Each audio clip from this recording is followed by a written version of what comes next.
Let's go. Let's go. You are about to experience the uncensored conversations, stimulating wit, and the thought-provoking wisdom. Bold, raw, and uncut. Right now, on the Lance Scurv Show. We're here with Sister Tanisha out of, is it okay where I say where you're from? Absolutely, absolutely. Out of Georgia, not too far out of the Metro Atlanta area. And she has some information to bring to us regarding the death of a woman, Tamala how do you pronounce it, Horsford? I believe so. I believe it's Horsford. Horsford, and what I guess we would say would be suspicious circumstances. Absolutely. And so Tamala, Lord. Tanisha, I'm going to let you go ahead and just take it from there. Okay. All right. Well, I do live here in the Metro Atlanta area, but I'm actually just a stone's throw away from Forsyth County or Cumming, Georgia. I could get in my car and probably be in Cummings within 10 to 15 minutes. So when the news broke concerning Tamala Horsford's death, of course, being close, I was very interested, and I began to take note because there are some very suspicious things going on. And as of a week or two ago, they just hurry up and close the case, with the caveat that, if there's more information that comes to light, they can always reopen the case. But I just wanted to make our brothers and sisters aware of a couple of things because I think it brings up some other issues that are really important and that we just have to talk about, not only for us as older adults, because she was in her 40s, but for our young people, our youth, and our young adults.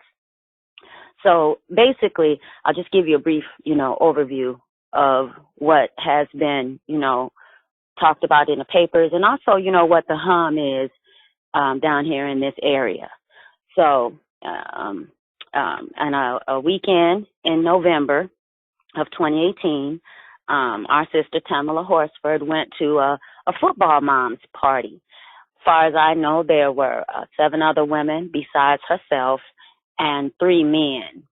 Now, I don't know necessarily why the men were there. It was from what I hear, it was for the football moms that have children participating in football. And Miss Horsford was the mother of 5 boys. So I'm not sure which ones participated, but she did have 5 children, and I believe 1 stepdaughter with her husband, Leander. So, she was obviously very, active with that part of her boy's life. So with the finding, her body was found the next morning, and they have video. I don't know how, many people have seen the video nationally, but it's all over social media, and you can also Google it, and you can see the pictures of them in their adult sleepover. They're in their pajamas, and everything seems fine, and everybody's having a good time. And I guess the next morning, her body is found face down in the backyard where there was a deck on the 2nd floor. And initially, we are told that she fell and broke her neck, from a 20-foot deck.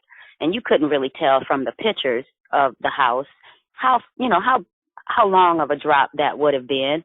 But based on the fact that they found some alcohol in her system, they were all grown, consenting adults, so nothing wrong with that. They also say they found some drugs like Xanax, and I'm going to stick a pin in that and come back to that. And her blood alcohol was actually, I think, 3 times the legal limit. But again, no one was out driving, and, they were all grown, consenting adults. So the first problem that I have as I began to look into it, just to see what happened, is that there's a major discrepancy between the time the body was found and the police were called. So it appears at this point that from about anywhere from an hour to 2 hours went by from the party goers, establishing that her body was there in the yard face down, and, the time that they actually called the police. So Right. I that saw is, that in my checking as well, and that was one of my first questions. So we're on the yes. same page here. Go ahead. Mm-hmm. Yeah, that's the first thing. Everybody knows. Come on now. You find your friend out in the backyard, face down, appearing to be in, some type of distress, not moving, not breathing. You should panic. You should freak out.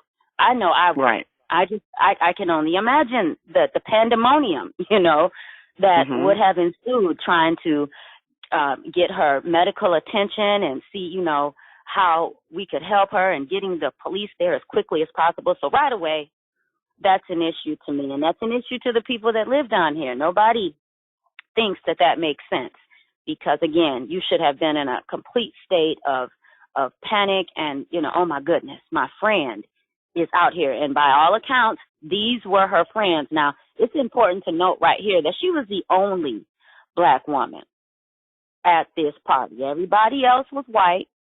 And from what I know, living down here, this particular family, where the party was held, they're, pretty wealthy, pretty well known in the Forsyth or Cumming community. And so, almost it has been made to appear as if they are above suspicion, first of all. So that's another issue, but they didn't call the police right away. And you are able to go on to YouTube and listen to the 911 call. Now, this is a major issue as well.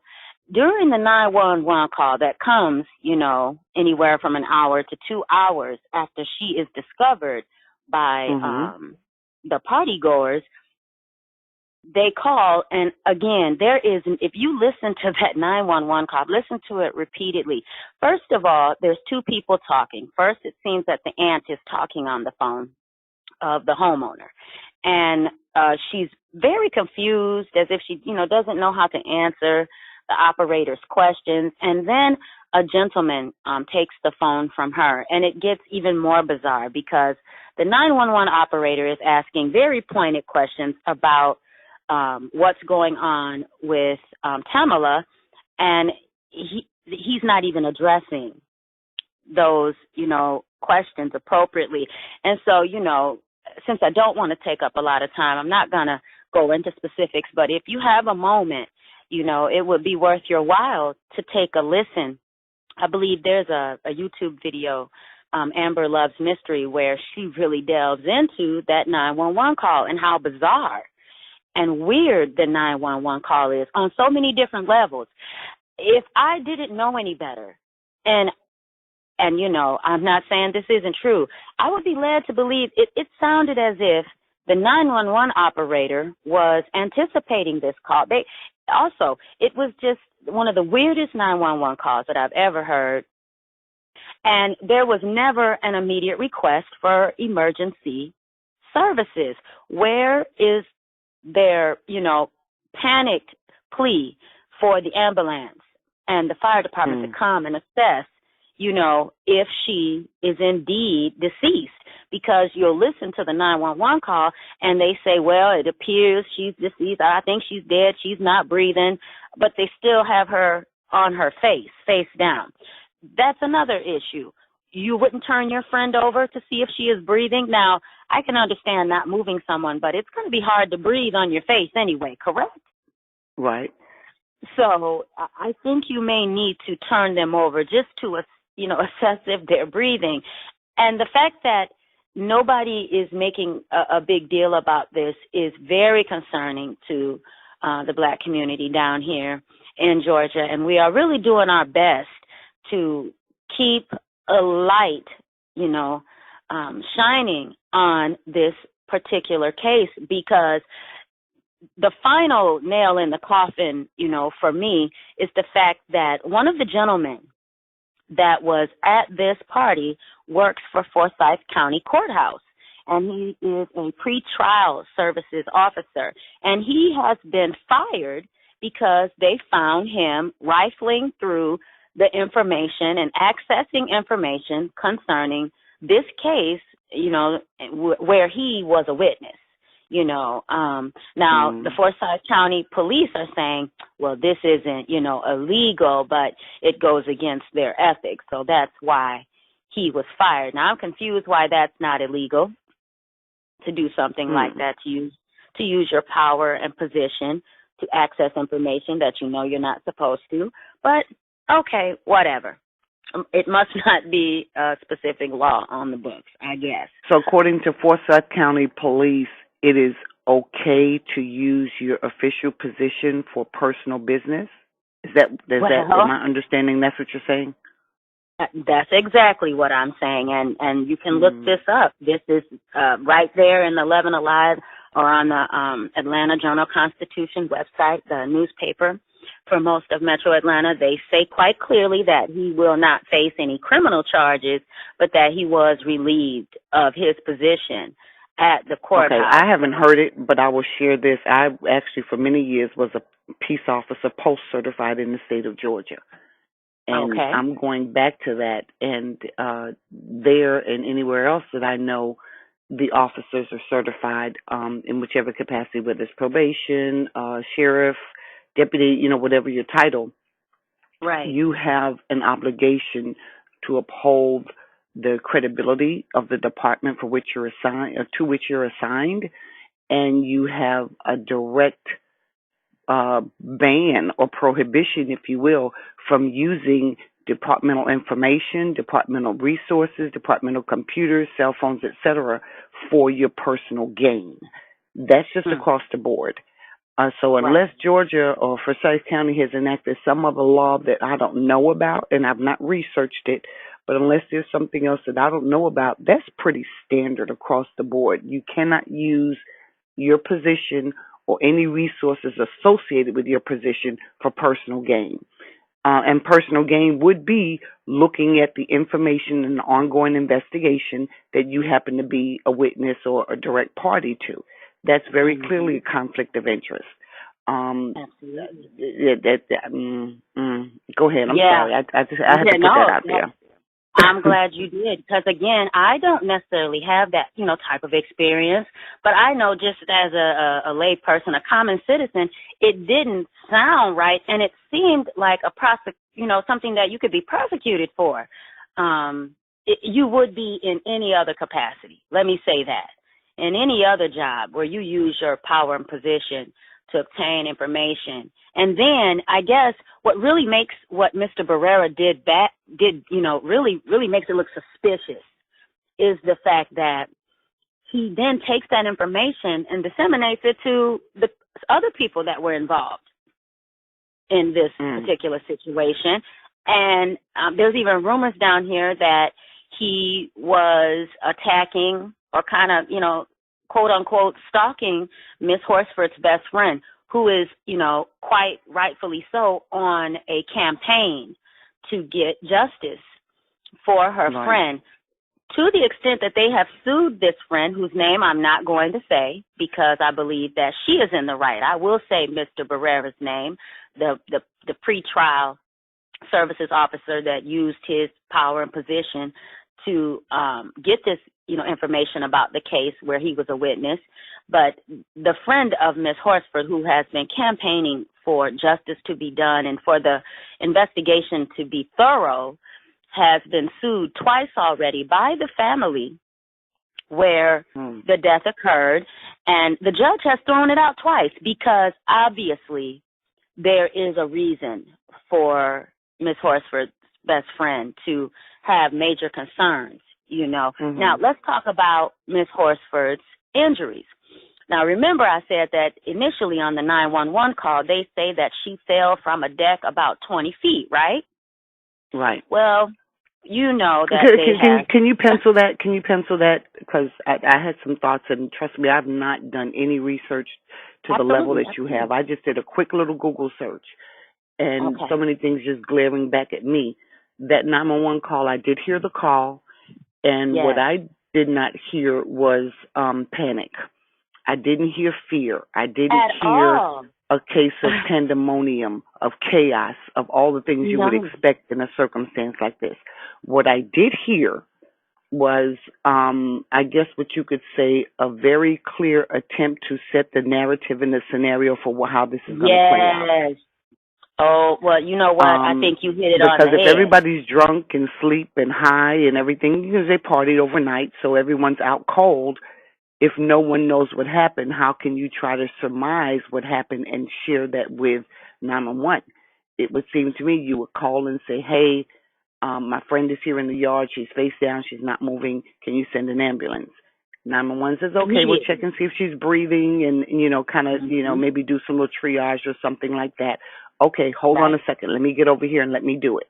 And, oh, no, I touched her hand. Her hand is cold. Wait for the 911 to give you instructions, etc. I heard them clearly try to create or set up the scenario as to how this is supposed to play out. And that's just from my um, layman's, because I'm no longer post certified, my layman's thought process, if you will. And And I I'm really sorry, go believe ahead. it. No, I really believe that was, you're right. If anyone heard that call, it gives you a very eerie, very creepy feeling. Since we're talking about the call, I've listened to it numerous times, and there are two parts of that, or maybe three, but there's two different issues on that particular call that really concerned me. I know you probably heard the point where you could tell there's some whispering going on. No, I Not too didn't, far but I'm from, going to go back and play it again. Okay. there seems to be, and then there's like a 19-second pause where the gentleman that's speaking obviously puts his hand over the speaker because there's No, I did absolutely hear no. that. I heard that. Yes, there's absolutely no sound. Now, the question that I have is, if you just found your friend in the backyard, besides the lack of panic and the lack of pandemonium, what is all the whispering and covering the phone about? Shouldn't everybody, I've heard other 911 calls where there's been something and there's more than one person, and you can hear the pandemonium and people are yelling things out. No one is whispering. They're like, oh, Exactly. she's not, I don't think she's, you hear things all in the background. No one's whispering and covering the phone. It was almost as if they were conferring to get the story straight. Let's get, or let's put it like this, get the lie straight. Right. So those are definitely two parts of the call that really stuck out to me that I don't think I've ever heard before. At all. And again, I'm struck by the fact that they're not quite sure if they think she's dead. They don't think she's dead. I'm not, it goes, she was cold and I don't think she's breathing. Well, shouldn't you know? Shouldn't you have checked? Shouldn't that have been your first concern, was to render If he's aid? a post-certified officer, he has a duty to render aid first and foremost. And the first things he is taught, and I went through the same GPSTC, Georgia Public Safety Training, STC Training Center down in Forsyth City, Georgia. Not Forsyth County, but Forsyth City. I think it's Madison County down there by Macon. Okay. Right. That same first responder training, and it cannot have changed that much from when I went through the academy. I can't imagine They teach you first aid. And as a post-certified officer in the state of Georgia, he has a duty to render first aid. And that means checking the airways, checking the breathing, checking, all of that stuff, checking pulse, observing the state of the body, observing the color or discolor of the body, getting all those basic pieces of information to report to the 911 operator so that they know how to respond or who, to send to the scene, if you will. So I find it, and you say he was pre-trial. Some of the information I found online said he was probation. Either way, he went through Forsyth to get his training, and every post-certified officer in the state of Georgia has to do first aid. They have to do CPR. They have to do all of that stuff. That's required in order to get your post-certification in Georgia. So I do find it quite strange that those things he did not already know or had not already performed prior to getting on the phone with the 911 operator. And even still now, I'm not post-certified, but if I've got to dial 911 for a health issue, I've already surveyed the scene. I've already determined what the needs are generally, That's right. so that I can That's report right. that to the 911 operator. I can say yes, this person appears to be injured. I do not see any blood. I don't see any gunshot wounds. I don't see anything like that, but this person is unresponsive. I do get a faint pulse, or I don't get a faint pulse. The body is cold. The the arm feels stiff. I can share that information so that the 911 Exactly. operator has a general idea of what's going on firsthand from a primary witness. So, kind of miss me with some of that other stuff, but go ahead. See, I am so glad you're here again. I don't have any of that information. My background is as a teacher, and let me say this also, you cannot be a contract teacher. I don't know any state that you can, be contracted as a teacher and you have not had CPR and first aid certification. And you are also mandated to, at all times, protect the health and well-being of all of the children that are under your supervision. So, for example, if I am in class and a child was to begin to have some type of situation, seizure, anything, I am mandated to begin to give my, CPR and first aid, immediately. So you would just assume, that someone that's working for the government, for the city would have that. And I'm glad you're able to confirm, that is a part of the training. So all of that, you put all of that together, and then you have the fact that it took them forever to come out with the autopsy results. This should have been, rushed. They should have wanted to know quickly what was wrong. The body still, to my knowledge, was not released until recent. It wasn't released for a long time to the family. And I'm really proud of the family, her husband, her best friend, because throughout this, they have really maintained their silence. And it has probably been very, very difficult given the fact that they have known some things, I'm sure, before even, the rest of, the people reading and looking online knew some of these facts and details. But eventually it came out that, and it's been said now, I've seen various newspaper articles that she was beat about her face, her head, and her torso. And not only has it come out in the newspapers, but the family's attorney is quoted as saying that there are some severe inconsistencies with the trauma, and what was told to be a 20-foot fall was really only about 8 to 10 feet. I don't know how you get contusions and, traumatic brain injuries from a fall about your face and about your body. I've never heard of that. And it really appears, in my mind, she was beaten to death and tossed off of that balcony. And that's not just what I believe. That is the general consensus among our people down here in this area. There's no way, that she had a simple 8-foot fall and then she's got bruises and contusions all about her face that are consistent with blunt force trauma. There's just no way to reconcile, the two. And, this begins to speak to me. It spoke to me on a lot of different levels because, look, let's keep it 1,000. With the climate in society, the climate locked. that... I'm sorry. I went ahead and locked the conference just in case. Go ahead. I'm sorry. Oh, okay. Yeah, that's all right. With the amount of racial tension that's going on, and rightfully so, it's time for a lot of things to be put on the forefront. We got to speak about the wisdom of putting yourself in such an environment as this. I am never going to blame the victim. I'm sure she thought that these were her friends. She would be I'm safe. sure that she would be safe, or she would not have went. But see, this is where you have to be extremely spiritually sensitive and discern the energy of the people that you deal with. And I don't care what circle it is.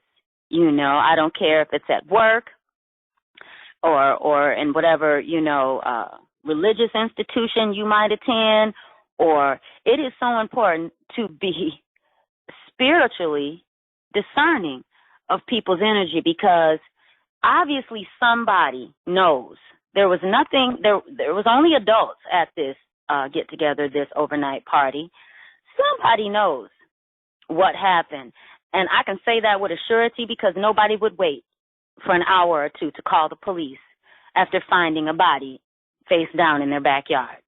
There's no way to make it make sense to me. Well, maybe they had to clean up some stuff before they got the police in there. They probably had a little bit more than that Xanax and marijuana and had to clean that up before they let the police in. Right. And that's just a thought. I don't know. I've done no research, so, truth be told, I can't say for sure. But that was one of the thoughts that came to my mind. You're cleaning up something, or you're, getting ready to receive law enforcement, and there's some stuff you got to take care of before they come up on the scene. That's just my thought immediately. Well, there's really no other excuse, is there really? Is there any other excuse that can be given for leaving her body out there for that long? We'd have to ask the people who were there. I don't know. I can't say. And they're not giving, good excuses. There's been silence on both sides. Of course, there's attorneys involved, and you can understand for the innocent parties wanting to protect, their freedom. I definitely, understand. But what I don't understand is that everyone professed to be her friend and professed to care about her. And it's really inconceivable that no one knows what happened. And she was beaten, and then she's not known to be a drug user. So the Xanax, and I think there might have been some other drugs, maybe some marijuana. That's what's according to the internet. Right, according to the internet. That's what was there. But I'm proud of the family. They're getting ready to get a second autopsy done with, someone of their own choosing. And I think that we're going to get a more succinct picture of what exactly happened, because the injuries really tell the tale to me. There wasn't anything in her way. She couldn't have, hit something on the way down. It was going to be a straight fall, 8 feet. Kind of hard to again, have blunt force trauma when you just fail. There was not a lot of blood either, which when you talk about there being that cleanup time, it makes you wonder, was she placed there without there being any blood or anything there? But she's beat about her face and torso and her head. So, no blood at the scene where she's laying. And even during the call, there was a moment where they were like, well, yeah, she's out on the deck. Well, she wasn't on the deck. She wasn't found on the deck. She was found in the yard on the grass. So which one is it? I don't know. I know there are a couple other things that struck me just from the few, I just Googled her name and the few articles that I saw. A couple other things struck me as far as the autopsy. It was noted apparently that some of her injuries were post-mortem. Yes. And so that would say if the injuries came from the fall, she was dead before she fell. If the injuries are post-mortem according to their autopsy. So that just raises a flag to me, and I think it's excellent that her family is going to have their own autopsy done, just because that was a flag to me. Something else that was a red flag, the timeline of when the door, they supposedly turned over the records for the door, the security system. Their system logged when the doors are open and closed. And what I remember seeing was, and I can't find the particular article in front of me now, but I remember seeing the front door, or it's maybe 1, 2 o'clock in the morning, middle of the night, the front door opens and closes within a minute. or so. And then the back door opens and closes within a minute. And then the back door, maybe 10 minutes later, the back door opens. And that's it. We don't see it close on the back door. We don't, and this is all in the middle of the night. Now, I have to wonder how long, you know, when does the back door close again? At what point? Because that was not part of what was posted on the internet. So I don't know that, but that would, if the family's listening, it's something to have a look at. Look at the timeline of the doors, the front and back door opening and closing. Something else struck me. Go ahead. Yep. One of the reports said that the last time the group saw her was when she went out on the balcony to smoke. Right. So if you all are there, and as a group, she went out on the balcony to smoke, or the deck, excuse me. And so everyone just went to bed and left her out there. No one checked to say, "Hey, we're going to bed. Are you coming?" Or you stood out there and chatted with her to finish her smoke and come on in and lock up the house at night. And if you have a security system, do you lock your house up at night? Exactly. Or who the homeowners, did they put it on, home stay, and so it could lock for the night? So it seems strange to me that an entire group allowed her to go out on the deck to smoke, and they all went to bed and left her out there and just suddenly found her the next morning. That just, it sounds questionable. Absolutely. It sounds very questionable. And, you bring up another good point. There's a point during that 911 call where the gentleman says, well, there's security camera footage in the back out here, but when I'm looking online, I don't see any record of, security footage being released to the police. And the one article that I did find said something to the effect that they happened to be turned off that night. And so, I mean, everywhere you turn. Why would you turn off the cameras if you know you're going to have people in your house? Actually, I've got security cameras all around my house. If I know I've got people over, I definitely have the cameras on. I may not have the alarm system on because, people are coming in and out. But you definitely want the cameras on because you want to know who's going to sneak in your bedroom and steal your jewelry, or who's going to, be snooping in a room that you marked as off limits. So that's just, that's another strange thing.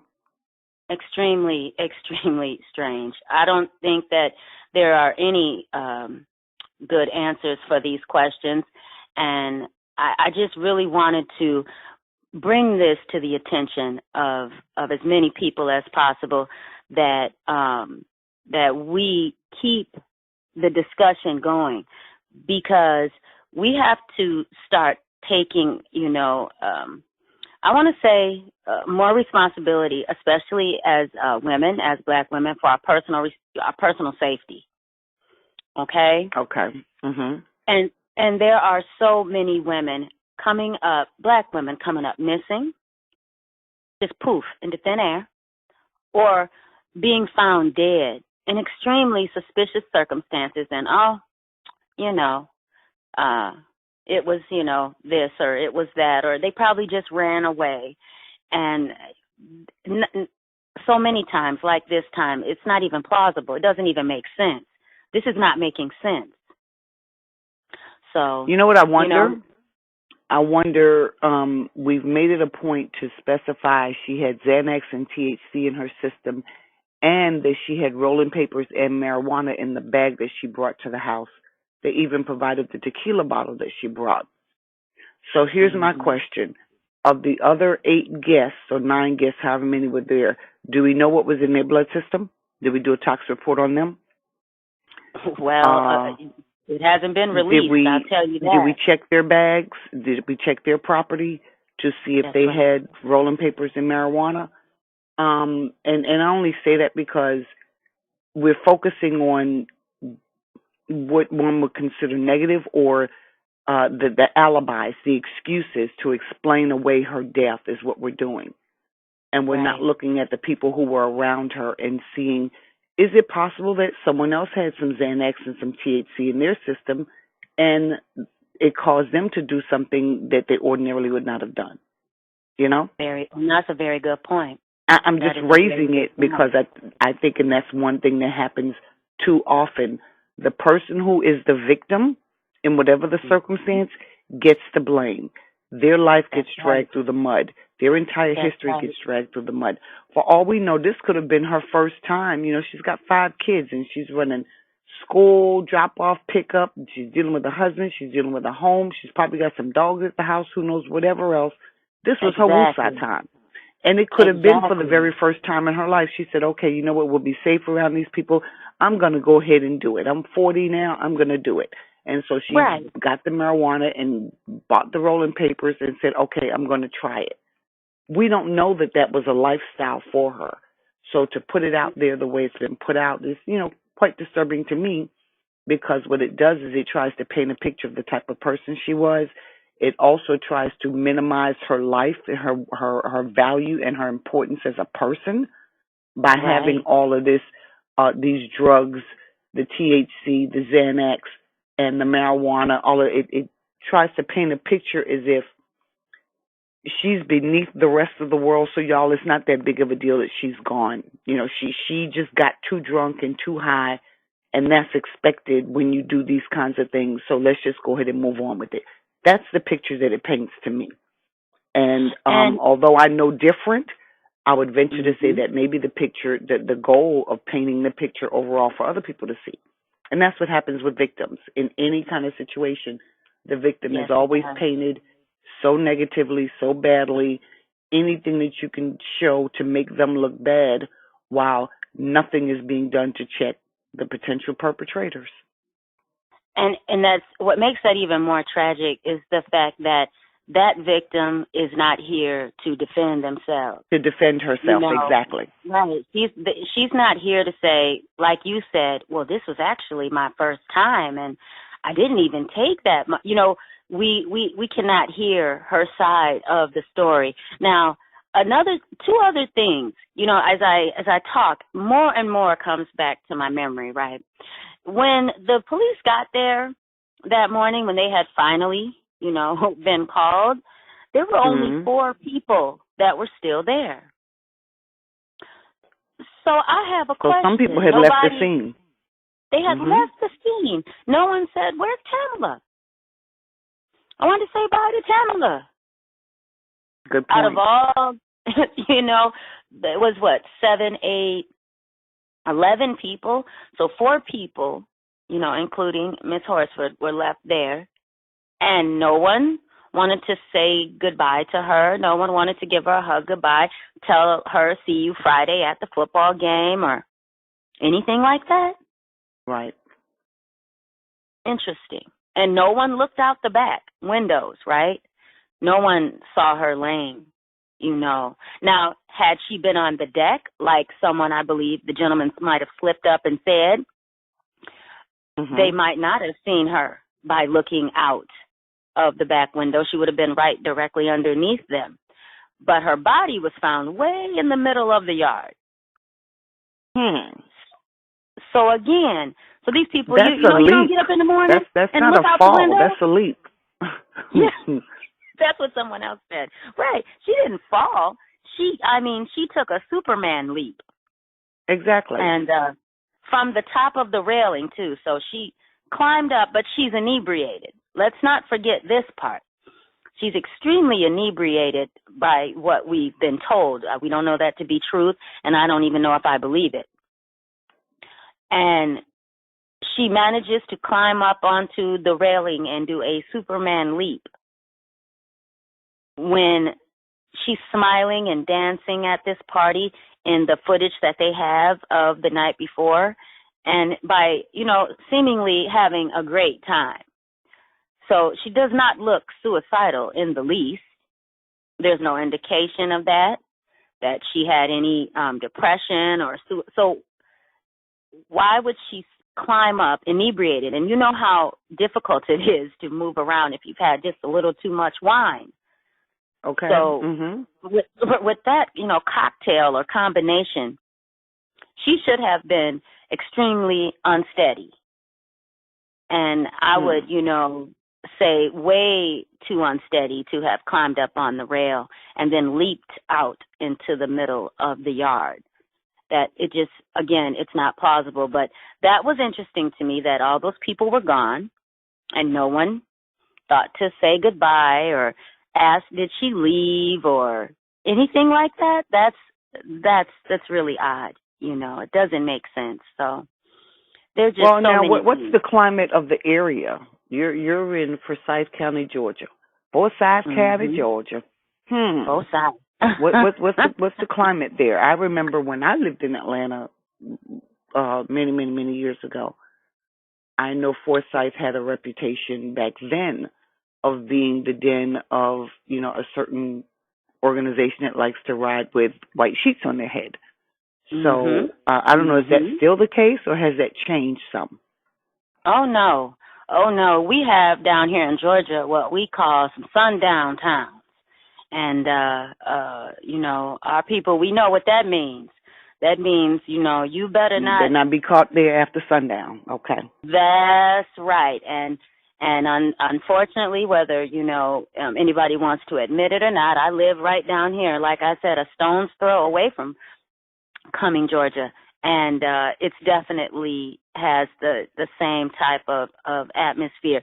It has that same reputation. And I don't even, not that I'm not a fan at all of Oprah's, but when Oprah came to Forsyth, she said she would never, ever come back. And she has kept her word. And I think that was right over 20 years ago.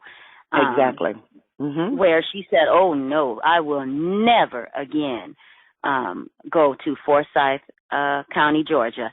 And it really, the climate, if anything, again, with the racial, social climate that we have right now here in 2019, if anything, it's only, magnified.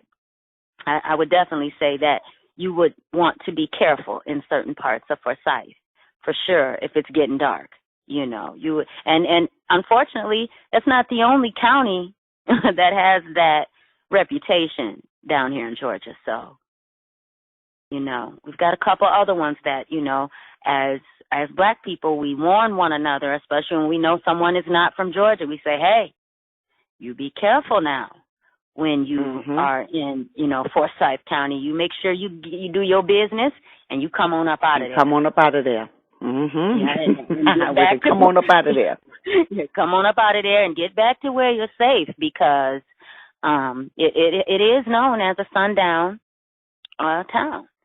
And there's not a large, Black population that lives there. That's, again, it's one of those things I don't necessarily understand. I myself would not want to put myself and my family in that particular situation. But, here again, we're not going to blame the victim for any of the decisions that her and her husband made for their family, because she's the victim.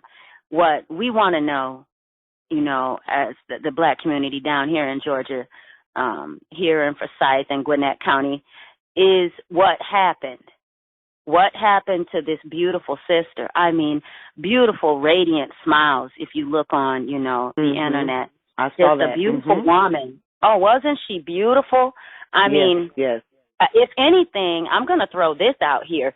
It by all, appearances, she had an existence to be, envious of. A handsome, successful husband, 5 big, strapping, handsome sons, a beautiful stepdaughter, I think, that she inherited in her marriage. And, I mean, the children were beautiful. Her and her husband were both beautiful. And by all accounts, doing very well, So I'm just suspicious. Now, I got to keep it real. Is that all right? Go ahead. Go with it. They don't need to be fake. I just got to keep it 1,000 and say that at this party, she was absolutely the most beautiful thing there. Okay. All right. I've seen some And I have pictures. to take your word for it, because the picture that I'm seeing has the faces of everyone blocked out except hers. Okay. Well, yeah, the word down here is that, I have not personally, but I've spoken to a couple people, and they said, boy, those were some homely looking women, all right? And so here you have this stunning, intelligent, articulate, obviously very successful at that point in her relationship with her husband, active in the lives of her children. And everything puts a scenario in my mind that she was like a sheep led to the slaughter. Really, really. Set up. It really looks like a setup. It looks like this was the plan all along. And you can't help but reference that movie, Get Out. Wow. Where that young man in that movie was, the main attraction, so to speak. So, wow. Yeah, it doesn't look good. There's no way to explain away so many inconsistencies, and I'm really just calling on all of my people. Bombard Forsyth County Sheriff's Department. Call, the attorneys and say, hey, what is going on with Miss Horsford's case? Because we can't continue to just sit down and say, okay, oh, poor sister of ours. That's not good enough. And I'm definitely going to keep up with what's going on with this case and keep bringing that information, because there's just no way this beautiful sister should have went to an innocent pajama party and get found beaten to death. And they close the case and say, well, she failed. It's not right. GBI also investigated as well. Yes, they did. Which, for those who do Georgia Bureau of Investigation, that's oftentimes the way they send those cases, and not just Georgia, but in most states, when there may be a conflict at the local level, or for whatever reason you want an outside party to do the investigation to avoid the potential and or implication of any improprieties. Right. But, right. Well, they're calling. I've got a whole separate set of words about that. Yeah, well, let's keep it, 1,000 once again. It's really hard to tell somebody to investigate themselves. Right. Right. Or their buddies. The people that you work with on a regular basis. Exactly. No one believes that they gave it to Michigan. So what the family wants is that the FBI began to investigate this as a hate crime. And I also want to see that happen. I want to see a national spotlight put on Ms. Horsford's case, because if ever there was negligence and a cover-up of some sort going on, this one, it reeks of that. It stinks to high heaven. Something is not right. And those children are left. I think the ages range from the age of 4 to 14. I mean, these are all babies who the ages that they really, really need their mom. They really need their mother. And now they have to not only process her death, but the way in which she was found.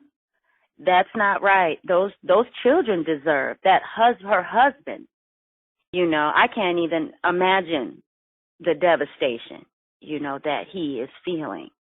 Not only losing his wife and his life partner and the mother of his children, but again, the manner in which she was taken from him, and the callous way that this is my opinion, the callous way that Forsyth County Sheriff Department has handled, this investigation. Again, like you said, well, she was drunk and high, and she really doesn't matter. But exactly. She does matter. She does matter. Yes, she does. And one other thing I wanted to highlight in this, we know what's been going on around the country as far as black people, melanated, colored, whatever you want to call us, when it comes to interactions with the police. Whether we're getting killed and we're waiting to see how the police is going to handle the investigation, or the police are the ones who are actually killing us.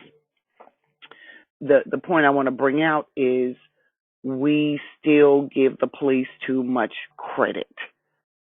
This guy here, Barrera, has shown Yes, very clearly that he has used his personal position to access information that he should not have had access to. Or that's if right. in his capacity he would have had access to it, but he had no business accessing it. And that That's right. happens so often, even in cases that most of us, never even hear about, never sees the light of day, so to speak, That's because right. people are using friends to access information to tell us, for example, where the husband works. And I'm just using this as an example. Where does the husband work? Where do her different friends work? Where's her mom? Where's her dad? Where are all her people? He might just be getting information. And one of the reports I read showed that he didn't just get information on her and the investigation, but he got information on other people associated with her. Yes, And that's true.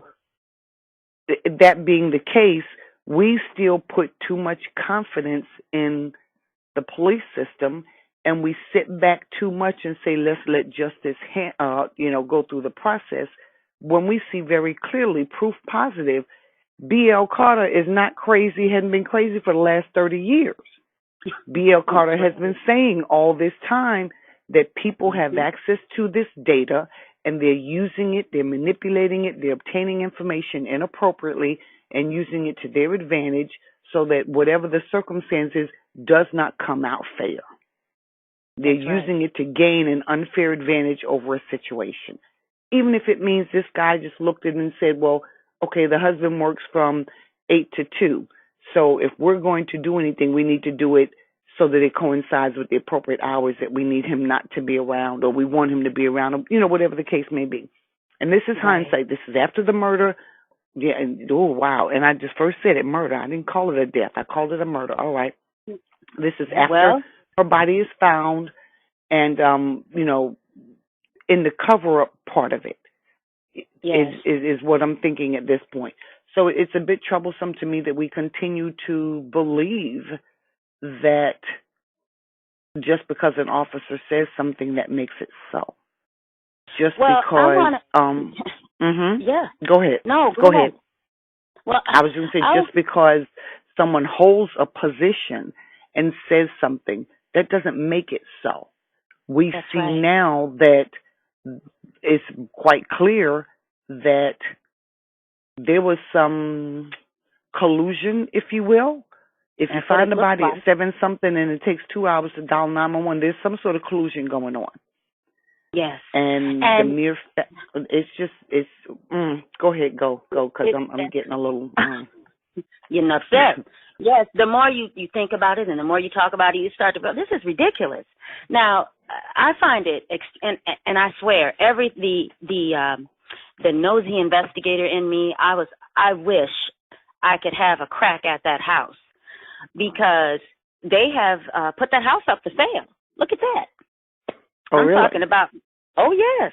Oh, yes. And they say, well, they're getting death threats and they fear for their lives. Boy, doesn't that sound familiar? I did read that they were getting death threats. But you know what?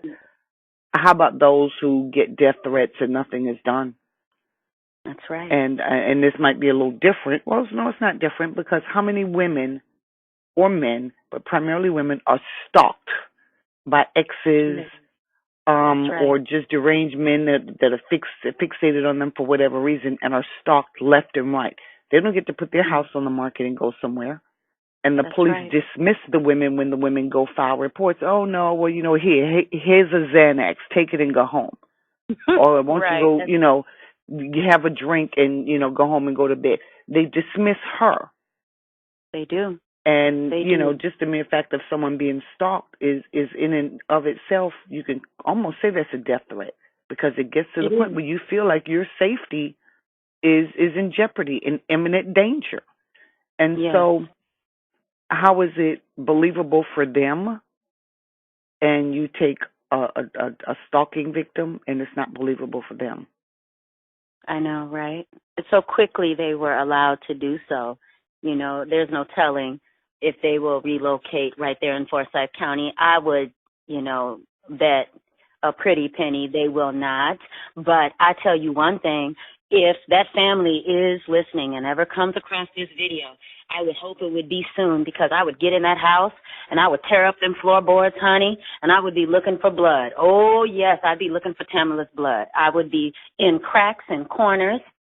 I'd be pulling up carpet, because putting the 2 house on the hours, market justifies to change the carpet and repaint the walls, exactly, which would cover up your blood plasma stains. So That's if they did not lumen all the walls beforehand, putting the house on the market justifies changing out the carpet, painting the walls, and any other minor repairs need to be done in order to sell the house. It Wow. does. Now, this is what you got to understand, though. You can do all that, but their blood will find its way in a crack up underneath.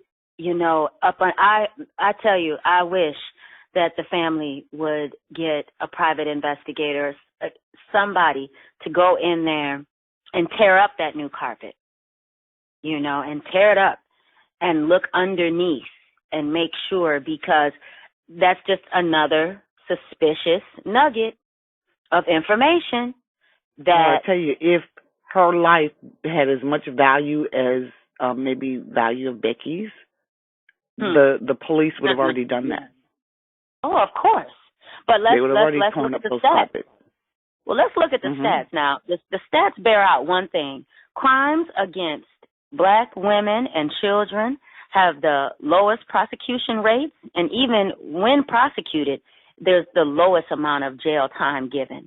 And I don't care how heinous the crime was that was committed against that Black female child or that, Black melanated woman. It does not matter. And that is of all races and of all genders. And so that's something you can easily look up, on FBI.org. You can easily look some of these statistics up. But when you look at FBI.org, I want you to pay attention that 70%, 69 point something, and I like to round up, 70% of all violent crime is committed by the white man. Now, that's the statistics that this country puts out and puts right up there on the internet. And that's rape, murder, anywhere where there was any type of domestic battery, any type of violent crime against a woman of any race is committed 70% of the time by the white man. But here we have, the Black man, especially now, as of late, being the face of rape, and the face of pedophilia, and the face, of domestic battery, when we know, and even this country knows, based on the statistics that you provide, which, if you ask me, it's probably a higher percentage, than that. It's probably more like 80% of all violent crime. But again, that was staggering. So why are so many of our men in prison? Because it's not for violent crime. Let's say that. We know that. I don't have to look at the stats. We know it's for not being obedient to the officer when the officer said jump and he didn't say how high and jump. That's de facto, but then on paper it's resisting arrest, it's selling loose Newport. Well, no, you get killed for that. I'm sorry. You get choked to death, right? You get choked to death right. for that. It's for having a joint or maybe having, $300 worth of marijuana or crack on your possession with intent to sell. Little stuff like that. All nonviolent. Forgetting the signal. Exactly. Now, but don't get me wrong, that we do have some that are violent. We do have some armed robberies. Yes. Oftentimes, a lot of those armed robberies actually are not the lead person, but it's someone who, when, let's say if it's a gang of guys and they all broke off and ran, one of the guys that got caught, the little lame duck, he's the one that got caught, and he's the one that wore the punishment for the entire group. He may have just been the lookout. That's right. So he's in there for a violent crime, and he's not going to rat, because if he rats, what happens on the street? If Exactly. they don't deal with He his will fear family for on the his street, they're life. going to deal with him in there. So he has to ride it out. Yep. Yep. So they're not thinking about those things. Mm. No, damned if you do, damned if you don't. You know, and the pervert, you know, that in between a rock and a hard place, that's really how our men they're constantly put into that position, you know, to where, like you said, it is set up to be so unfair. And even more so, you know, I can see how the lives of Black people, melanated people, it means very little to a large segment, you know, of this country, you know. And even But to us, even to yes, us, even if we go that unfortunately, far, yes. we're not valuing each other enough. We have And bought as Black into it, women, let's and go we're there. not We valuing each really, other enough. We're at you each know, other's throats. When Black women to Black women, Black women to men to men, and men to women. We're yes, just not putting the value, and you know, poor children, they're lost in the sauce totally. completely. Yes, they are. They're not even, they're just an afterthought. If you look at all the crimes against little, you know, melanated sisters, this is horrible. Why isn't this? I'm going to tell you something that really bothers me too. We have all these missing. In 1 year, 40-some thousand young, healthy Black women went missing all over the United States. Now, please tell me if 40,000 Beckys were missing, the whole Somebody would country be doing stop. something. Mm-hmm. The entire country would stop. You hear me? It would be a nationwide manhunt for these, you know, missing children. But again, we see, you know, when it comes to us, if we do not, but you know what? It's just time out for waiting for someone else to sound the alarm and to care. You don't care? Good. I care. We care. And those of us that do care, then say something. That's just it. Not. We have to say something. Wow. Wow. This day and age in 2018, still. I'm just going back to when I first went to Atlanta at the age of 18. I learned immediately Forsyth County, Georgia was not a place to be in. Don't even set foot there. Oh, yeah. Oh, yeah. I don't like and to, that was you know what? a person in the legal field told me that way Yep. back then, and I made it a point. I think I may have gone to Forsyth County, Georgia, maybe 5 times in 18 years that I lived there. And that was to handle business during the day, and I brought my behind right on up out of there. That's right. That's what we all do. You know, if you have business over there, you handle it early while the sun is high in the sky, and you get on up out of there, because this case just highlights what would happen if something did happen to you. You know, not very much. And it does And highlight that no matter how much integrating we think we're doing, when it's all said and done, there's still a very clear difference between Becky and Bay. Okay? That's right. Or Bay, Two or sets whatever of you want to laws, call her. two sets of rules. You know, that, and there is a line in the movie Hidden Figures where I think her name is Janelle Monáe. She's a singer, but she's an actress in that movie, where she says, you know, they just keep moving the finish line every time, you know what I'm saying, we get to the end of the race. Exactly. And as Black people, we can really feel that statement, because it doesn't even matter if you play by the rules. Look at that gentleman in Texas that was killed by that white female police officer. Botham, I believe Botham Jean. Up in Dallas. Botham Jean. This young man, by all accounts, was phenomenal. You know, just a phenomenal young man. You can't find anyone to say anything bad about him. He had a prestigious job, had a master's degree. I think he was only 26 years old. I mean, just a go-getter. And his life just snuffed out. And she still has not been to you know, called to court, really, to answer for what was done to this innocent young man? Well, she was charged, and Eventually. she was allowed to turn herself in at a precinct other than the jurisdiction where it occurred. Mhm. So she went in, she had advance notice, she turned herself in, had her makeup all nice and pretty for her pictures, for her mugshot. She was released Okay. immediately, post bond, went through the process. And Mhm. if I remember correctly, there was a court appearance within the last 2 weeks. I didn't pay attention closely to what actually happened, but I do know she did have to go to court. And I do know that the people in that area locally, they are keeping the story alive. They That's have good. gone to the residents. They've done their own little investigations, and they're raising a whole bunch of questions as well.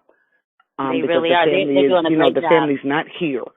So the family obviously has to travel back home and work and take care of life, etc.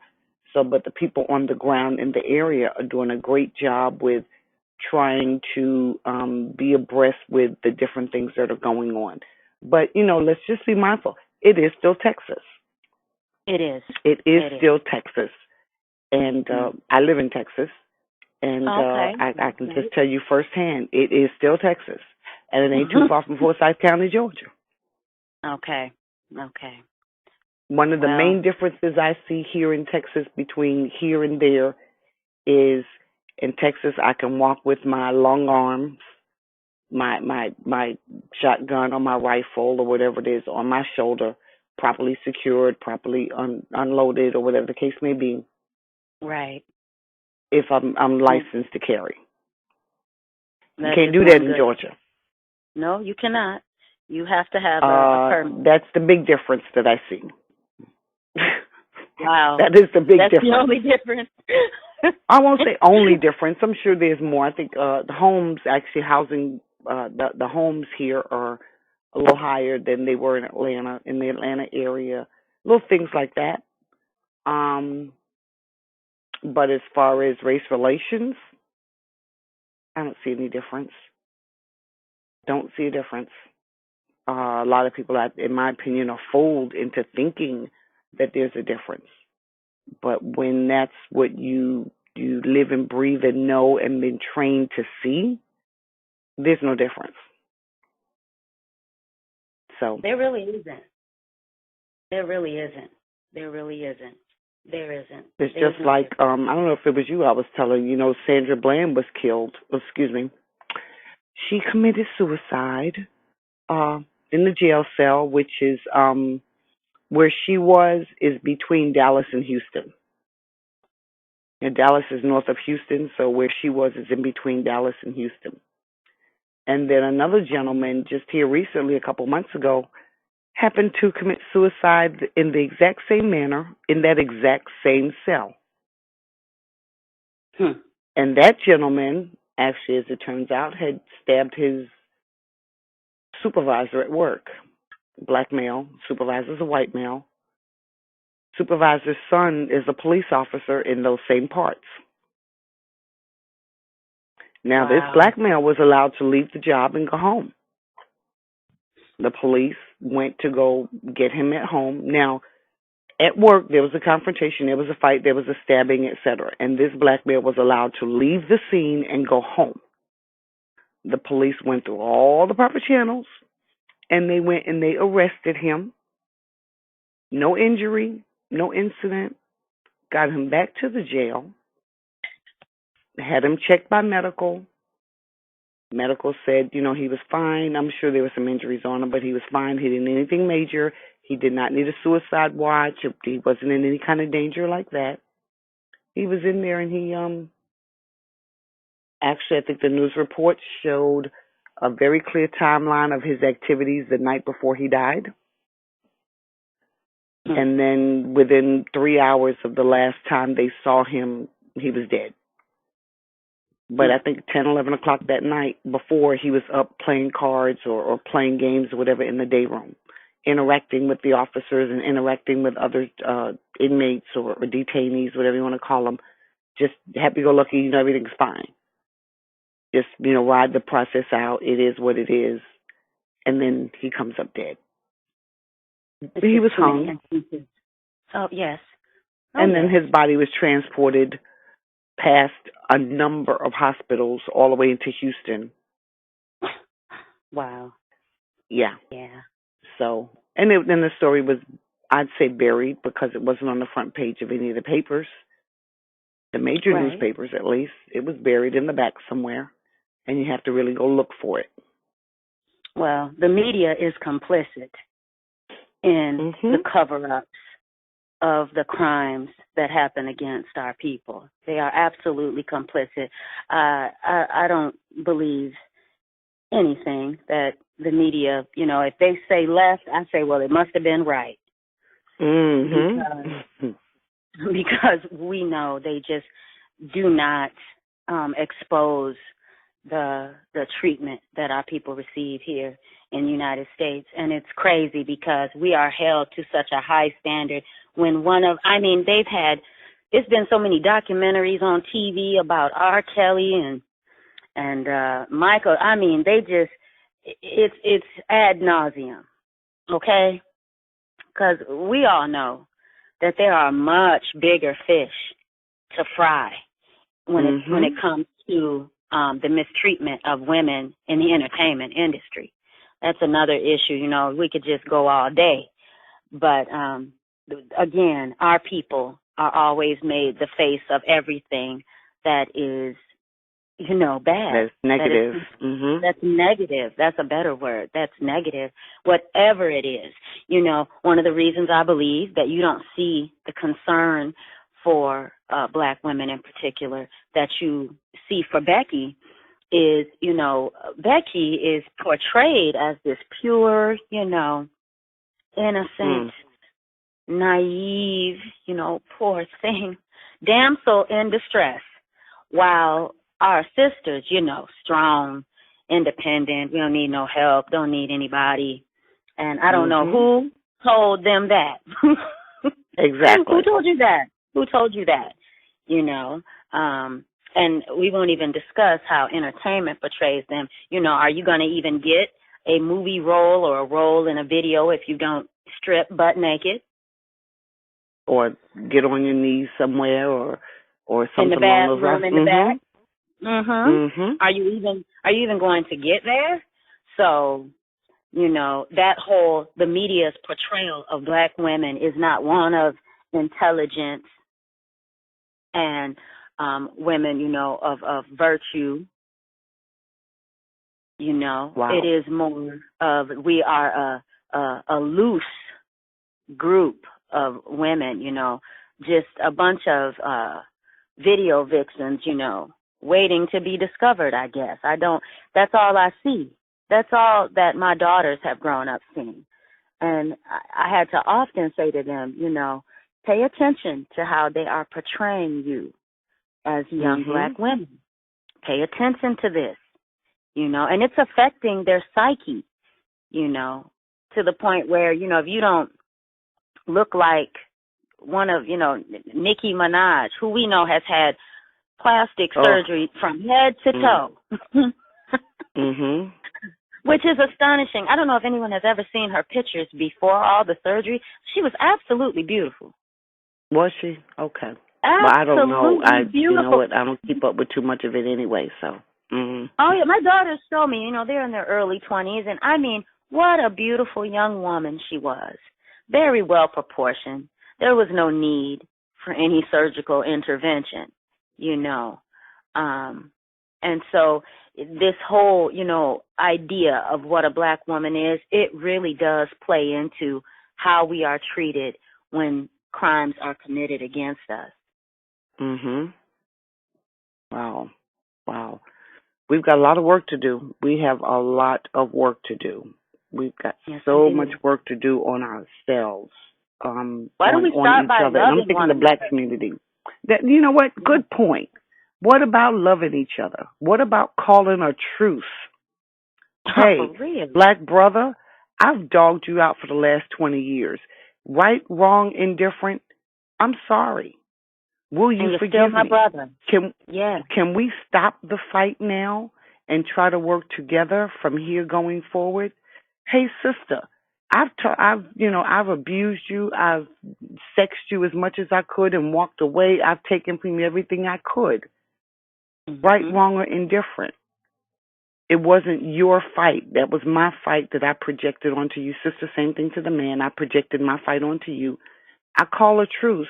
I'm sorry. I apologize. Forgive me. Can we go forward from here? Right. And it That's doesn't have right. to be your biological brother that you're saying this to. It's black male in general. It That's doesn't right. have to be your girlfriend, that you dogged out that you're saying this to. This is black women in general. Yes. Can we do that? We can. Do we choose to do that? Do we Now there's choose the to do it? question. Because it's not a matter of can. We can do it. The question is, are we Right. choosing to do it? Are we choosing to remain separate? Are we choosing to remain in our selfishness of wanting to be right and wanting to be mad and wanting to blame someone for where we are in life? That's right. Well, it's And that's time. collective. That's male and female. Collective. Yes, you know what? I've got some stuff. I've got some people that have done, and this is personal now, I've got some people who've done me some serious dirt to the point where I should have went old school, the Bronx on them. But I didn't. Okay. That's right. And I still say, at what point do we get off the roller coaster that we've been put on, call a That's right. truce, and you know what? Even if we never be best friends, at least we know there's an issue in the black community and both of us need to be on the same side of the protest fighting it. That's right. And I may never invite you to my home. I may never That's want to right. have dealings with you again because what you personally did to me.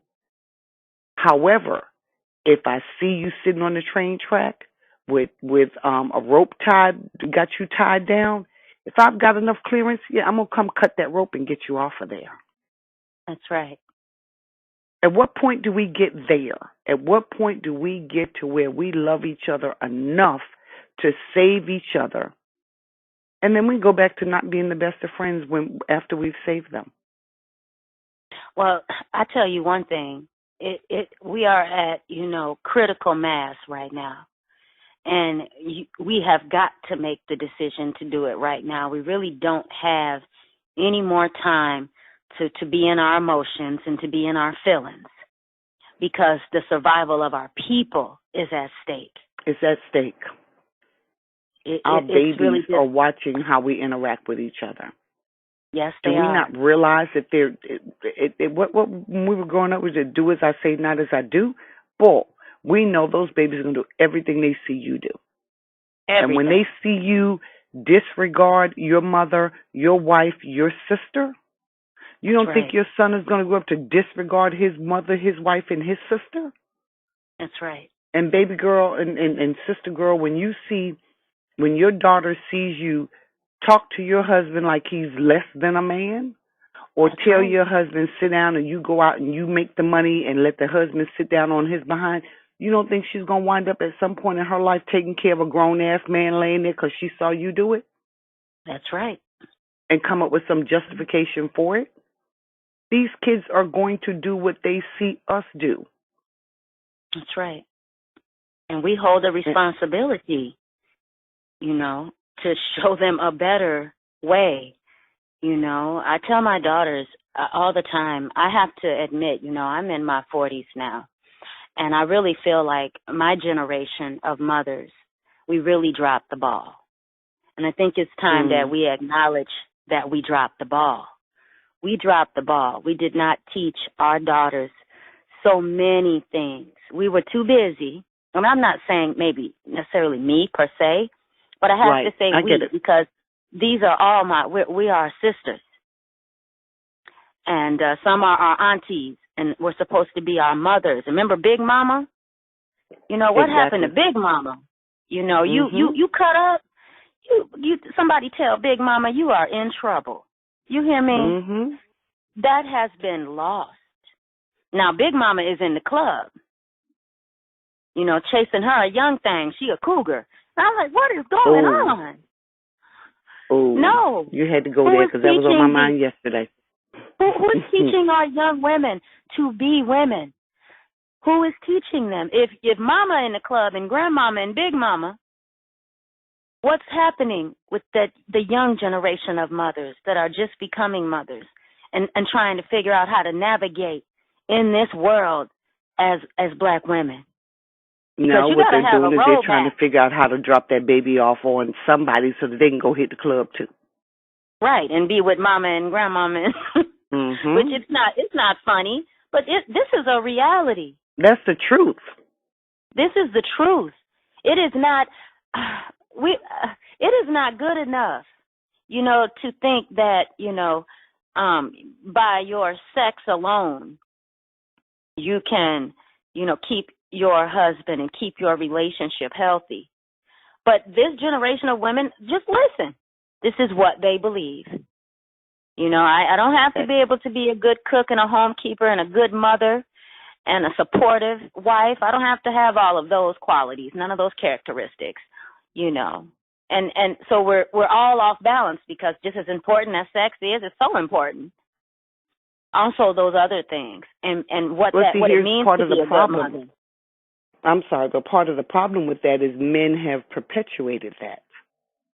Men have objectified women so much and sexualized them so much that these women who want a man have lost their minds and decided they're going to do anything and everything sex-wise, that they're going to make it their focus in order to get that man and or to keep that man.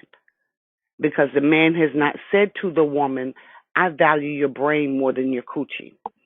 I value you fixing that banana pudding from scratch without some Jell-O pudding crap in it. Oh, I shouldn't have said that, because there's some people that use that. But I don't know. I was raised to cook stuff from scratch. So the man should be saying to the woman, I prefer you to go in there and make a cake from scratch instead of going to Kroger and buying me something at the store. When he starts telling her those are the things that he values and those are the things that he appreciates, then she will gravitate to doing those things to please him. But he's not telling her that. He doesn't care if she gives him a Kroger cake. He doesn't care if she gives him banana pudding made from the Jell-O pudding mix. He's got his belly full and he want to lay up and get some, and that's it, and keep it moving. Yeah, and if she's got the light bill sitting on the table, he'll give her $100 toward the light bill and keep it moving. And go to the next one. Men have been doing this for some time, and women have figured out, or women have said, okay, this is how I got to get a man, because my brain doesn't matter to the man. What I look like doesn't matter. The fact that I've committed myself to him, and I can be around 100 other men and not, I can look and say they're cute, but no one will get my number. No one will get more than 2 seconds of time because I've already committed to him. Women have figured out that men don't care about that anymore. They don't want that. All they want to do is get their rocks off, get a little bit of food, get a little bit of snuggles here and there, whatever the case may be, have some cute arm candy, and they want to continue to be able to play. And it's not fair. I shouldn't say all they want to do, and it's not all men, but it's so many of them that they've changed the narrative of how women are expected to be treated, or expecting them to treat them, and are carrying themselves so that they can be treated. That's right. So it's a two-part thing. Women, we need Big Mama with her stick or her switch or her shoe or whatever it is she's going to use to whoop some sense. Exactly, right? You might be the remote control today. Who knows? Whatever she does to put some sense into those young women, Big Mama, we need you doing your part. But men, we also need you to come clean, come correct. Stop coming to women wanting sex.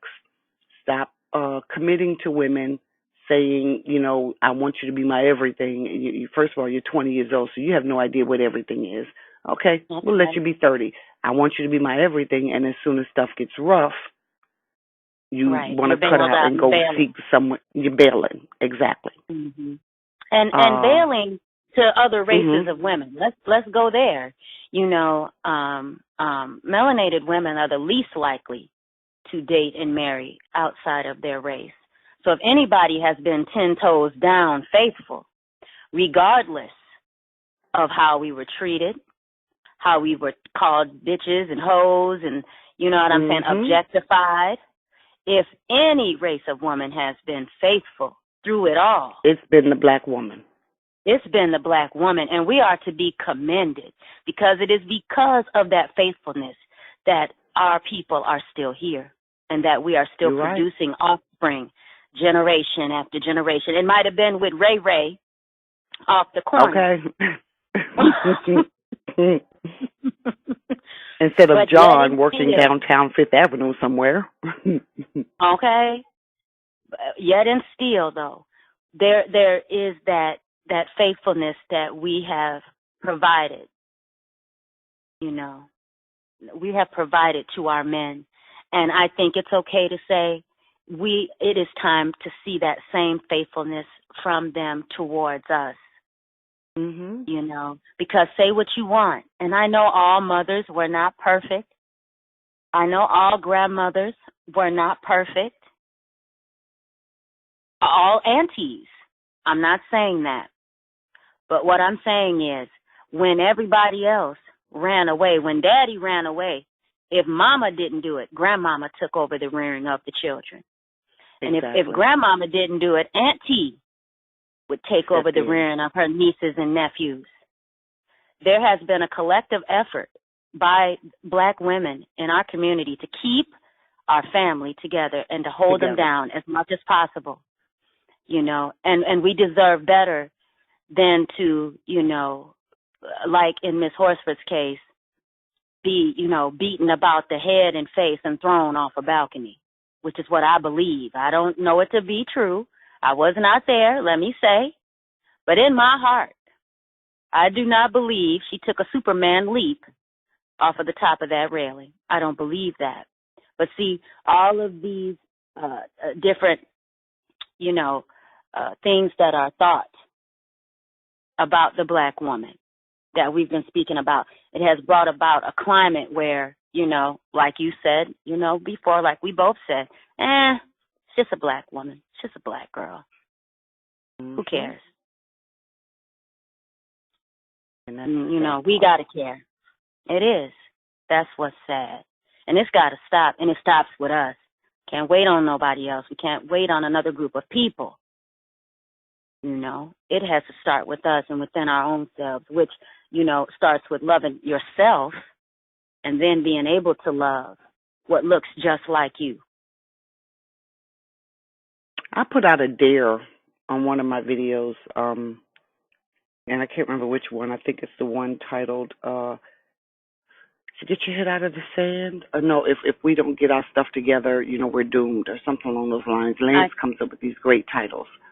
Yes, he does. and I'll put that dare back out there again. I triple dare us, black men, black women, pick up the phone and call somebody in your family, in your circle that you've associated with, that for whatever reason the association was broken, especially if it's under negative or bad terms, and just say hello and say I'm sorry and hang up the phone. Yes. Black women, I double dog dare you to do the same thing. It could be mama, it could be daddy, it could be sister, brother, husband or ex-husband, ex-boyfriend, whomever, you know? Baby, daddy, we don't care. Right, exactly. Ray Ray, Tommy, and whoever else you want to call them. Right. And just say, I'm sorry. Open the door for the healing. Open the door for the truth to be called. In essence, you calling to say I'm sorry is the first step to calling the truth. That's right. And then you guys are no longer sending negative energy in your thoughts to each other. That's right. Now at this point, you're probably just sending neutral energy. And maybe the other one, 6 months down the road, may pick up the phone and call you and say, hey, I just want to say hi, see how you're doing. Nothing's going on. No, I'm not trying to hook up with you. No, I don't need any money. I just want to say hi. And so now, we've got some caring. And then what happens after that? We begin to send positive energy back and forth to each other in our thoughts. Okay. That's right. And you know what? You have to be open to receive someone that has done something very egregious to you when their heart is touched to apologize. Because first of all, we all know it's not easy to say I'm sorry, especially when the situation was pretty grimy. It's not easy to say I'm sorry, but if your brother or your sister come to you in humility and they say, "Look, I was wrong. I was messed up. I was on drugs. I shouldn't have stole from you. I shouldn't have lied to you. I shouldn't have cheated on you." You got to get to a point where you can receive that and say, "You know what? Okay." Now I'm not saying everything go back to, I don't say be foolish. Well, use wisdom, use wisdom in how you deal with someone, but receive that apology so that negative energy can cease. Mm-hmm. So it can stop, and eventually it will dissipate because you're going to start sending stronger, positive energy. That's right. And it's got to start. It has to start. And, 5 or 10 people are not enough to get it done. That's right. I usually try to do that. I have my days where I go to Bronx on people, but I usually try to, and I've tried to raise my kids the same way. But some days I personally feel like we're just a drop in the bucket because most people are like, "Oh no, he did me wrong, and I'm gonna get that wrong back," or "That B, she did this, and I'm gonna do this," and so it's wow. Wait a minute, what happened to now? We got the term code. Before I even knew there was a term code, I was on code.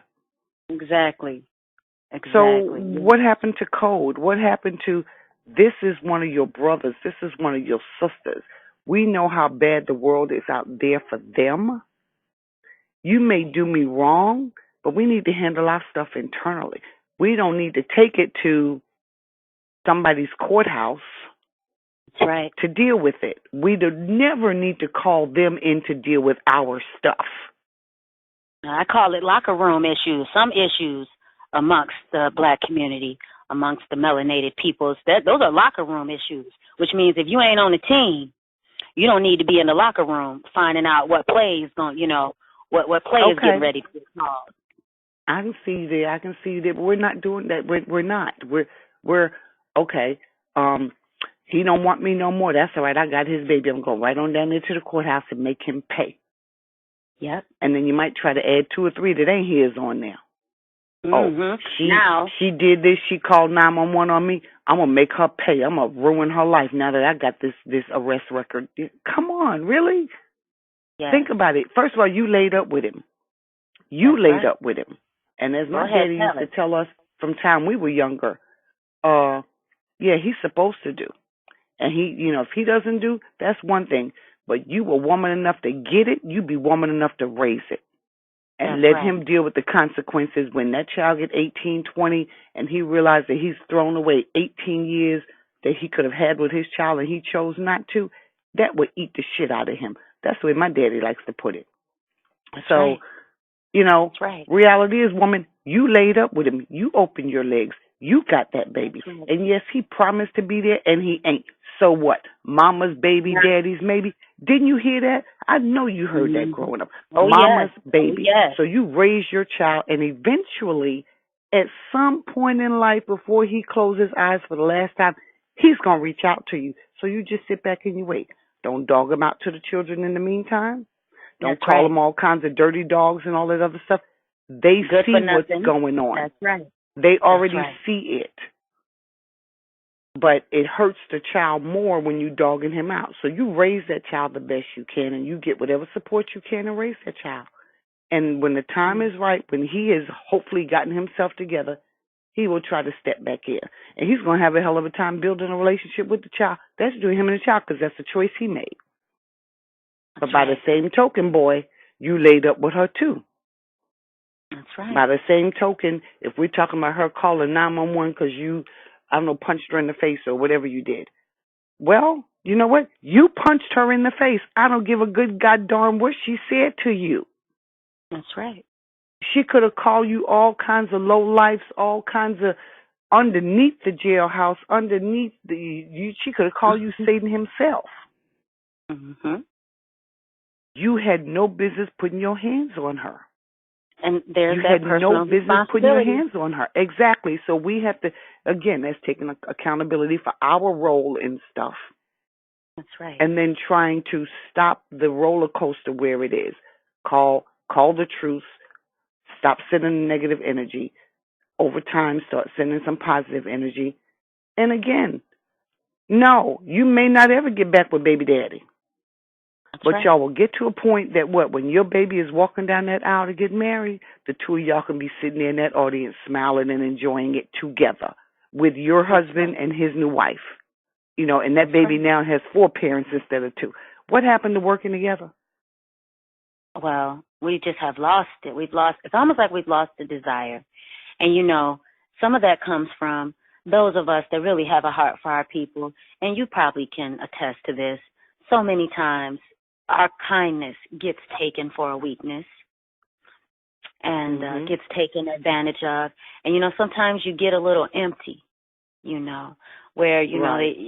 your glass is empty and you feel kind of depleted and discouraged because of the experiences that you've had throughout life with, various types of your own people, but it's the few. I was a teacher for many years, and you're not going to have just a classroom full of they're just excited to be there and they can't wait to get to work, and you're only usually going to have a few that really feel that way. And so it is for those few that you break your neck, that you stay up and devise new curriculums that are even more exciting and more challenging. Those are the ones that you burn the midnight oil for. So hopefully, as you continue to work hard for all, and those few that are excited, it will become contagious. And maybe a couple other students. I've seen that happen where, a student that I would think, okay, they just really don't care about this subject, something will get ignited. And all of a sudden, okay, if they're turning in their homework and doing better on the test, and that's kind of the approach that I take with my people. Sometimes I do. I feel the discouragement. I had something happen recently with someone that I took in off the streets and helped to raise. And it was very hurtful, right? And I was talking to my daughter about it, and I said, but you know what? I'm not going to let unforgiveness set up in my heart, So we're not even going to talk about it. That person isn't here to defend his actions. And so I'm going to reserve, a lot of the conversation until he is before me. And we can talk, face to face. And I'm not going to lie, I feel so much better handling certain things that way, instead of stewing over it and, I just can't believe it. I can't wait till I can do this and I'll get back at it. No, I don't got time for that. There's work to be done. I don't have time to waste the energy to be that upset. Now, I have feelings, and it was hurtful. But little does this person know I still have a lot of love for him. And it can be worked out. I believe that. It can be worked out. Right. We can work it out, and we got to have that attitude with one another. We can work it out. There are some things where I do agree. It's better to, speak and keep it moving, to have that type of relationship. How you doing? And get on about your business. But with people that we are invested in, that we've invested time and money and care and love and support, there's sometimes where, you should take a step back and try to understand where that person's coming from. Maybe they're not as mature as you are. Maybe they're not as spiritually astute as you are. We have just very little understanding and forgiveness for one another. And we just got to change it. We got to change it. One person at a time. One person at a time. So everyone we see, share love. Share love. Share kindness. Share anything light and positive to them. Just walking down the street. You know what? Yeah. What is it during the holidays? Everyone's walking around saying Merry Christmas, Happy New Year. How about Merry Christmas and Happy Day to everybody every day? That's right. That's right. I don't like to walk past a brother or sister and not say and not smile and greet Acknowledge. them. I don't care where I'm at. the grocery store, the bank.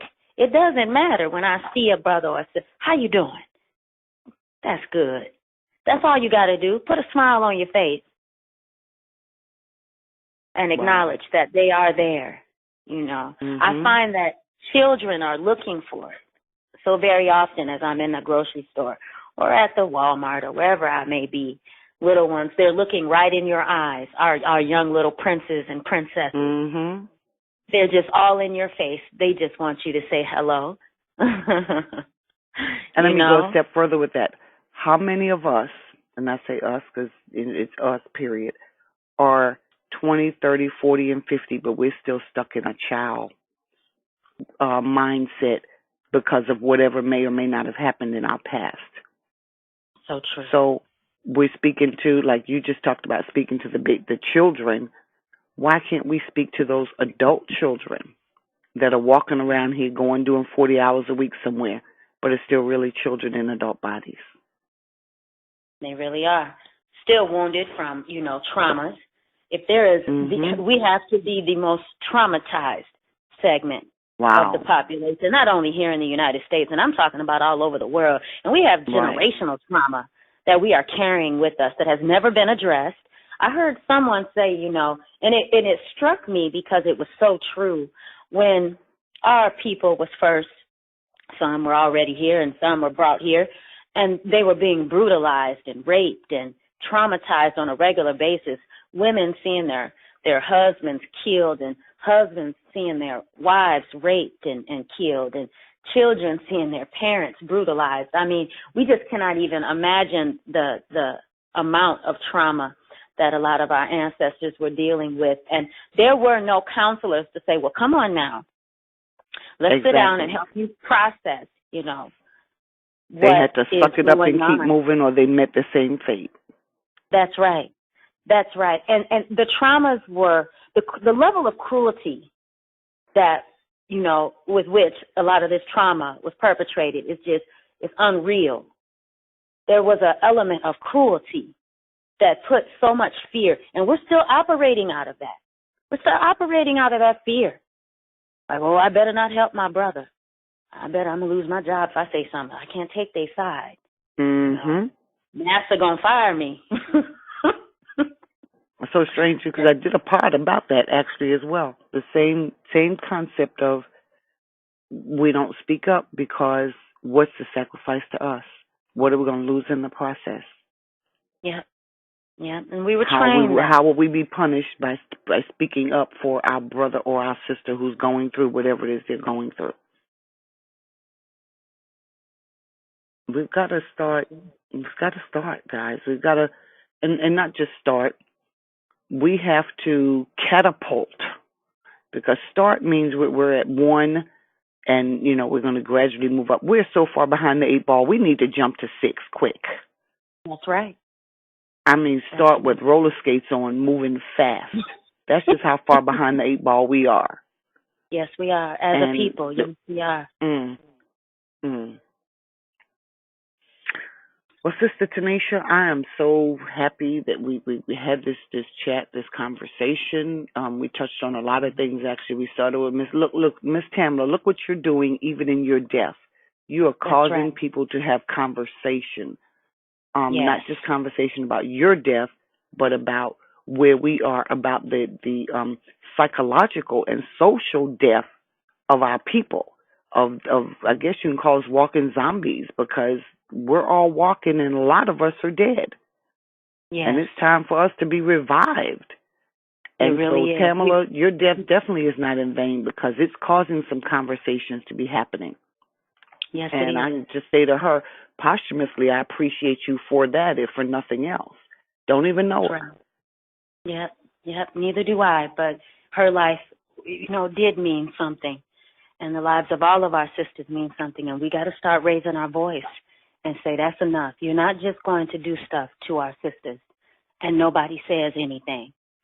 And so to that family, if they ever hear this, and I hope they do, and they come across this, just know that your people care.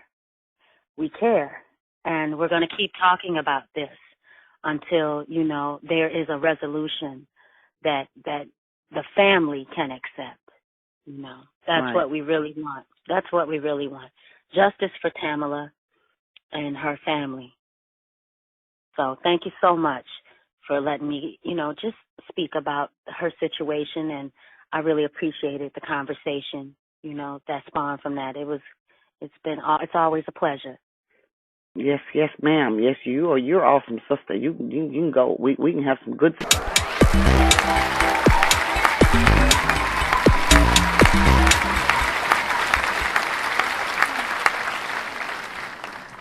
Make sure to check out the Boldest blog at lancescurv.com and follow Scurv on Twitter, Facebook, and YouTube under Lance Scurv.